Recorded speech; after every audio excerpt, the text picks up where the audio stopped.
మత్స్యకారులు ఎవరైతే ఉన్నారో విరామ సమయంలో వేటకు పోలేని సమయంలో 20,000 రూపాయల ఆర్థిక సహాయం చేసి వారిని ఆదుకోవడం కోసం ముందుకెళ్తాం.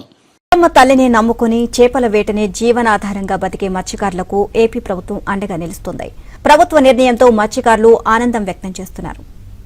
వేటనే జీవనాధారంగా ఉన్న మత్స్యకార కుటుంబాలు నిత్యం ప్రభుత్వ సాయం కోసం ఆశగా ఎదురు చూస్తూ ఉంటాయి. ప్రతి ఏటా ఏప్రిల్ 15 నుంచి జూన్ 15 వరకు దేశవ్యాప్తంగా సముద్ర వేటను కేంద్ర ప్రభుత్వం నిలిపివేస్తుంది. దీంతో సముద్రాన్ని నమ్ముకునే మత్స్యకారులకు ఉపాధి లేక ఇబ్బందులకు గురవుతున్నారు. అయితే వీరికి వేట నిషేధ సమయం ఒక కష్టకాలంగానే చెప్పాలి. 2 నెలల పాటు ఉపాధి లేక కుటుంబాలను పోషించుకోలేక చాలా మంది మత్స్యకారులు తీవ్ర ఇబ్బందులు పడుతూ ఉంటారు. ఇటువంటి సమయంలో కూటమి ప్రభుత్వం మత్స్యకారులకు తీపి కబురు చెప్పింది.